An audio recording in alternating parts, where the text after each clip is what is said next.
ലൂക്കോസിന്റെ സുവിശേഷം 3-ാം അധ്യായം 21-22 വാക്യങ്ങൾ. ജനമെല്ലാം സ്നാനമേൽക്കയിൽ യേശുവും സ്നാനമേറ്റ് പ്രാർത്ഥിക്കുമ്പോൾ സ്വർഗം തുറന്നു. പരിശുദ്ധാത്മാവ് ദേഹരൂപത്തിൽ പ്രാവെന്ന പോലെ അവന്റെ മേൽ ഇറങ്ങി വന്നു. അപ്പൊ എന്നെ ശ്രദ്ധിക്കേ, പ്രാർത്ഥനയ്ക്ക് സ്വർഗത്തെ വരെ തുറപ്പിക്കാൻ കഴിയും. പ്രാർത്ഥനയ്ക്ക് സ്വർഗത്തെ വരെ തുറപ്പിക്കാൻ കഴിയും. ഒരാമയും വരുന്നില്ല. ഞാനിവിടെ ഇരിക്കുന്ന ചിലരോട് പ്രവചിച്ചു പറയുക, നിന്റെ പ്രയർ അടഞ്ഞതിനെ ഒക്കെ തുറപ്പിക്കണം. നിന്റെ പ്രാർത്ഥന സ്വർഗത്തെ വരെ തുറപ്പിക്കട്ടെ. നിന്റെ പ്രാർത്ഥന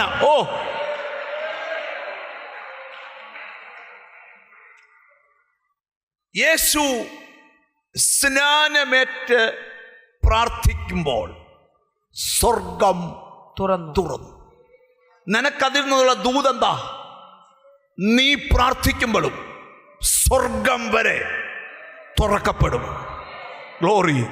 ഭൂമിയിൽ ചിലത് തുറക്കാനുണ്ട്, സ്വർഗത്തിൽ ചിലത് തുറക്കാനുണ്ട്, നിന്റെ കുടുംബത്തിൽ ചിലത് തുറക്കാനുണ്ട്. ഈ ബൈബിളിൽ നിങ്ങൾ പഠിക്കണേ, പ്രാർത്ഥിക്കുന്നവരുടെ മുമ്പിൽ മാത്രമാ സ്വർഗം തുറക്കുന്നത്. ബൈബിളിൽ യാക്കോബ് എന്ന് പറയുന്നൊരു മനുഷ്യനുണ്ട്. ഹല്ലേലൂയ. ആ മനുഷ്യന്റെ പ്രത്യേകത, യാക്കോബ് ജയിച്ചത് മുഴുവൻ പ്രയറിൽ. എന്തുവാ? അവന്റെ പേര് മാറ്റിയിട്ടത് പത്രത്തിൽ പരസ്യം ചെയ്തല്ല. ആണോ? യാബോക്കടവിലെ ഒറ്റ പ്രാർത്ഥന ദൈവം ഇറങ്ങി വന്ന് പേര് മാറ്റിയിട്ടേക്ക്. കേട്ടോ, പ്രാർത്ഥന നിന്റെ പേര് മാറ്റിയിടും.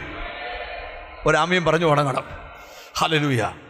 യാക്കോബിന്റെ പ്രയർ, യാക്കോബ് ഒരിക്കൽ വീട്ടിൽ നിന്ന് ഇറങ്ങി ഓടേണ്ട സാഹചര്യം ഉണ്ടായി.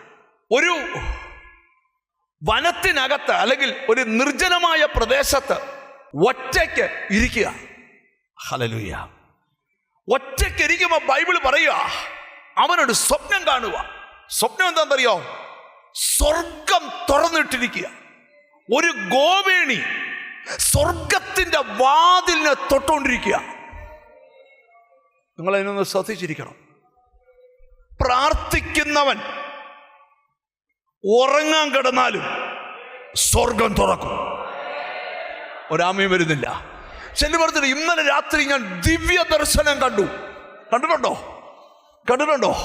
ഹല്ലേലൂയ. ഞാനൊരു ദിവസം രാത്രി ഒരു സ്വപ്നം കണ്ടു.